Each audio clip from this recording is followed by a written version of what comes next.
Nabanna scholarship খুবই জনপ্রিয় একটি স্কলারশিপ। এটি মুখ্যমন্ত্রী রিলিফ ফান্ড থেকে ছাত্রছাত্রীদের দেওয়া হয়। এই স্কলারশিপ মূলত দক্ষিণবঙ্গে নবান্ন স্কলারশিপ এবং উত্তরবঙ্গে এটি উত্তরকন্যা স্কলারশিপ নামে পরিচিত। এই স্কলারশিপে আবেদন করলে এককালীন ছাত্রছাত্রীরা 10,000 টাকা পেয়ে যাবেন। এই স্কলারশিপে আবেদন করতে গেলে কী কী যোগ্যতা লাগবে, কী কী ডকুমেন্ট লাগবে, কীভাবে আবেদন করবেন জানাবো এই ভিডিওটিতে। তো ভিডিওটি শেষ পর্যন্ত দেখতে থাকুন। ভালো লাগলে লাইক করুন, চ্যানেলে নতুন হলে চ্যানেলটিকে সাবস্ক্রাইব করুন। তো চলুন দেখে নেওয়া যাক নবান্ন স্কলারশিপের বিস্তারিত তথ্য। নবান্ন স্কলারশিপে আবেদন করলে ছাত্রছাত্রীরা এককালীন 10,000 টাকা পেয়ে যাবেন ব্যাঙ্ক অ্যাকাউন্টে।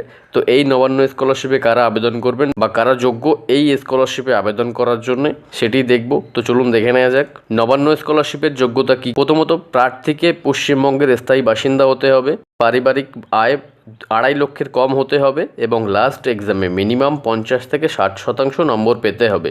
তো মিনিমাম যারা 50% নাম্বার পেয়েছেন লাস্ট এক্সামে তারা এই নবান্ন স্কলারশিপে আবেদন করতে পারবেন এবং যারা 60% নম্বর পেয়েছেন তারাও আবেদন করতে পারবেন এবং 60%-এর যারা বেশি নম্বর পেয়েছেন তাদেরকে বলবো যে স্বামী বিবেকানন্দ বা SBMCM স্কলারশিপে আবেদন করার জন্য।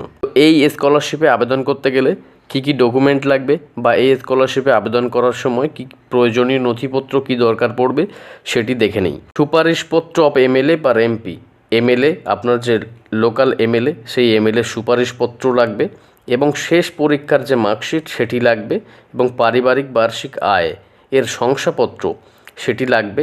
সেটি স্থানীয় যে পঞ্চায়েত অফিস সেখান থেকে কালেক্ট করে নেবেন এবং আবেদনকারীর আধার কার্ড বা ভোটার কার্ড লাগবে এবং আবেদনকারীর পাসবুকের ফটোকপি লাগবে এবং ভর্তির রসিদ। আপনি যে বর্তমান কোর্সে পড়ছেন সেই কোর্সে ভর্তি হওয়ার সময় যে ভর্তির রসিদ বা ফিস কপি সেটি লাগবে এবং পাসপোর্ট সাইজ রঙিন ফটো লাগবে এই স্কলারশিপে আবেদন করার জন্য।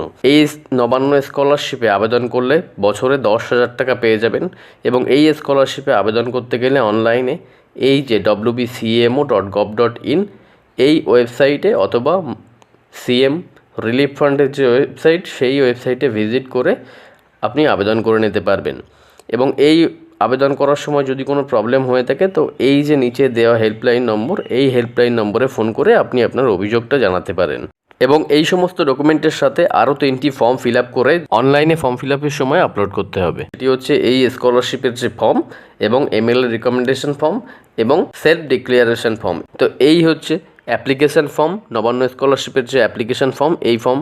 তো এই ফর্মটি কীভাবে ফিল আপ করবেন চলুন দেখে নিই। এই নবান্ন স্কলারশিপের ফর্মটি ফিল আপ করতে গেলে প্রথমেই যে এখানে বক্স দেয়া আছে ফাঁকা, এখানে আপনার একটি রঙিন ছবি পেস্ট করতে হবে। তারপর এখানে পার্সোনাল ডিটেলসের এখানে নেম, এখানে আপনার নেমটি দিতে হবে। তারপর এখানে আপনার গার্জিয়ান নেম, তারপর এখানে ডেট অফ বার্থটি দিতে হবে এবং এখানে আপনার রিলিজিয়ান, তারপর এখানে জেন্ডার, তারপর এখানে সাবকাস্ট, আপনি যে সাবকাস্ট থেকে বিলং করেন সেই সাবকাস্টটি এখানে দিতে হবে। এগুলি ফিল আপ করার পর এখানে নিচে আসবেন, এখানে দেখবেন যে কন্ট্যাক্ট ডিটেলস, এখানে কন্ট্যাক্ট ডিটেলসের এখানে পার্মানেন্ট অ্যাড্রেসের জায়গায় পার্মানেন্ট অ্যাড্রেসটি ফিল আপ করতে হবে। তারপর এখানে ডিস্ট্রিক্ট নেমটি দিতে হবে। তারপর এখানে পিন নম্বরের জায়গায় আপনার যে পিন নম্বর সেটি এখানে ফিল আপ করবেন। তারপর এখানে আপনার মোবাইল নম্বরটি ফিল আপ করবেন এবং আপনার একটি ভ্যালিড ইমেল আইডি সেটি এখানে ফিল আপ করে দেবেন এবং তারপর এখানে যে অ্যাকাডেমিক ডিটেলস এখানে নেম অফ দ্য এক্সাম এর নিচে আপনার মাধ্যমিক লিখবেন। তারপর এখানে আপনার মাধ্যমিক দিয়েছেন যে বোর্ডের আন্ডারে সেই বোর্ডটি দেবেন। তারপর এখানে ইয়ার অফ পাসিং দেবেন, তারপর যে গ্রেড পেয়েছেন সেটি এবং যে পার্সেন্ট অফ মার্কস সেটি এখানে দিয়ে দেবেন। তারপর আপনি যদি কলেজে পড়াকালীন যদি ফিল আপ করে থাকেন তাহলে এখানে HS এর দেবেন নিচে। তারপর যে বোর্ড থেকে HS দিয়েছেন সেই বোর্ডটি দেবেন। তারপর ইয়ার অফ পাসিং এবং তারপর গ্রেড এবং মার্কস এগুলি আপনার রেজাল্ট থেকে পেয়ে যাবেন। তারপর এখানে যে কারেন্ট কোর্স ডিটেলস, তো বর্তমানে যে কোর্সটিতে আপনি পড়াশুনো করছেন সেই কোর্সটি এখানে দিয়ে দেবেন। তারপর কোর্স যে ডিউরেশন নিচে এখানে কোর্সের ডিউরেশনটি ফিল আপ করতে হবে। তারপর এখানে কোর্স সেশনটি ফিল আপ করবেন এবং নেম অফ দ্য ইনস্টিটিউটের নাম দিতে হবে এবং ইনস্টিটিউট যে অ্যাড্রেস সেই অ্যাড্রেসটি এখানে ফিল আপ করতে হবে।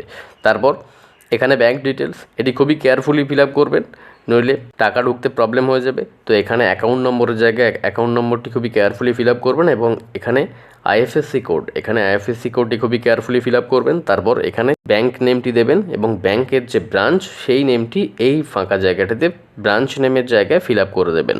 তারপর এখানে প্লেসের জায়গায় প্লেসটি দেবেন এবং যে ডেটে আপনি ফর্ম ফিল আপ করছেন সেই ডেটটি এখানে ফিল আপ করে দেবেন এবং এখানে সিগনেচারের জায়গায় অ্যাপ্লিকেন্ট যিনি তিনি এখানে সিগনেচার করে দেবেন। তো এইভাবে এই অ্যাপ্লিকেশন ফর্মটি ফিল আপ করে নেবে। তারপর এই হচ্ছে এমএলএ রিকমেন্ডেশন ফর্ম। তো এই ফর্মটি কীভাবে ফিল আপ করবেন, তো এখানে এর এখানে আপনার নামটি ফিল আপ করবেন। তারপর এখানে আপনার বাবার নামটি ফিল আপ করবেন। তারপর এখানে যে পার্মানেন্ট রেসিডেন্টের জায়গায় আপনার অ্যাড্রেসটি ফিল আপ করে দেবেন, আপনার যে পার্মানেন্ট অ্যাড্রেস সেটি এখানে ফিল আপ করবেন। তারপর এখানে পোস্টের জায়গায় আপনার পোস্টটি ফিল আপ করবেন। তারপর পুলিশ স্টেশনের জায়গায় পুলিশ স্টেশনটি ফিল আপ করবেন। তারপর এখানে ডিস্ট্রিক্টের জায়গায় আপনার যে ডিস্ট্রিক্ট সেটি এখানে ফিল আপ করবেন। তারপর পিনকোডের জায়গায় পিনকোডটি ফিল আপ করবেন এবং তারপর মান্থলি ইনকাম, ফ্যামিলি ইনকাম সেটি এখানে পঞ্চায়েত থেকে যে ইনকাম সার্টিফিকেটটা পেয়েছিলেন সেখানে যে ইনকামটি দেওয়া আছে সেটি অ্যাজ ইট ইজ এখানে বসিয়ে দেবেন। তারপর নিচে সিগনেচার অফ দ্য অ্যাপ্লিকেন্টের এখানে অ্যাপ্লিকেন্ট সিগনেচার করে দেবেন। তারপর এটি আপনার যে লোকাল এমএলএ সেই এমএলএর অফিসে গিয়ে এখান থেকে অ্যাটেস্ট করে নিয়ে আসতে হবে এমএলএর কাছ থেকে। তো এই হচ্ছে রিকমেন্ডেশন ফর্ম, কীভাবে ফিল আপ করতে হয় সেটি দেখিয়ে দিলাম। তো এটি খুবই কেয়ারফুলি ফিল আপ করে নেবে। তারপর এই হচ্ছে সেলফ ডিক্লিয়ারেশন ফর্ম। যারা ফার্স্ট টাইম এই ফর্মটি ফিল আপ করছেন তাদেরই লাগবে এটা, এবং যারা রিনিউয়াল করছেন তাদের এটা দেওয়ার দরকার নেই, তাদের এটা লাগবে না। শুধুমাত্র যারা প্রথমবার এই ফর্মটি ফিল আপ করছেন শুধু তাদের এটি লাগবে, সেলফ ডিক্লিয়ারেশন ফর্মটি।